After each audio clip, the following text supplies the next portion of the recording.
labrīt, ko...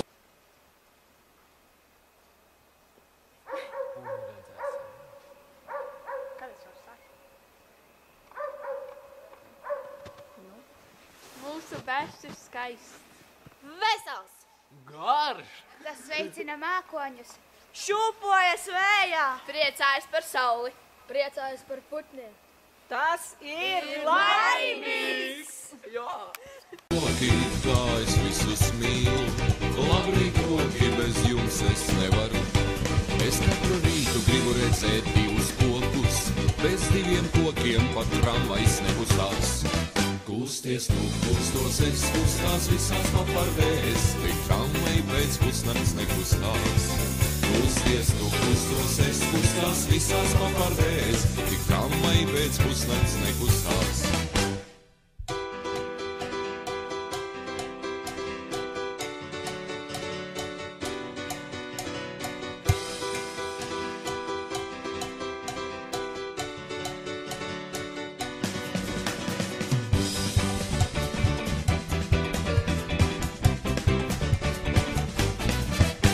Šī atbaidošā benzīna tvana smaka, tā neatļauj mums jūrā peldēties, bet ir apziņa, ka ir vēl kaut kur koki, jā, koki palīdzēs mums priecāties.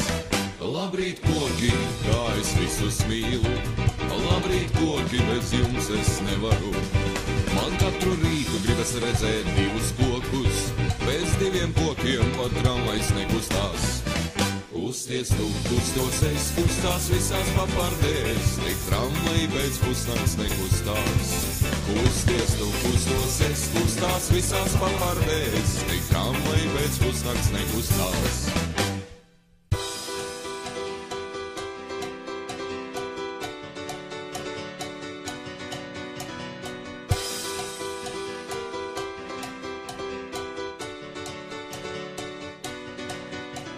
Un atkal sēž svešā lidmašīnā, tik daudz ko cerēties domāta man, un ieskatoties vilā sniegtā vīnā, es redzu tevi tavi vārdi skan.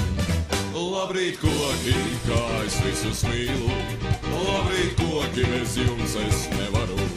Man katru rītu gribas divus kokus, bez diviem kokiem pat tramvajs nekustās.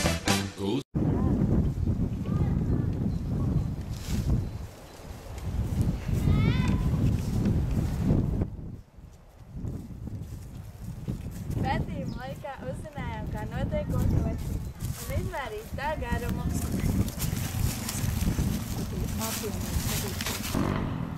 Mācījāmies pazīt ķērpus un sunas. Mācījāmies saprast, kā dabā sadzīvo kaimiņi, augi un dzīvnieki.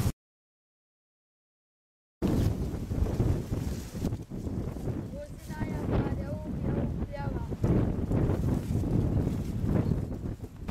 Vērīgāk ieskatījāmies pierastajā ainavā. Mācījāmies pazīt putnus.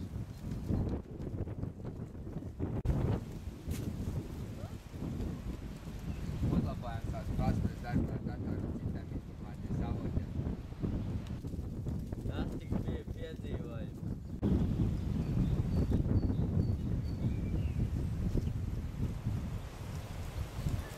Turpinājums sekos!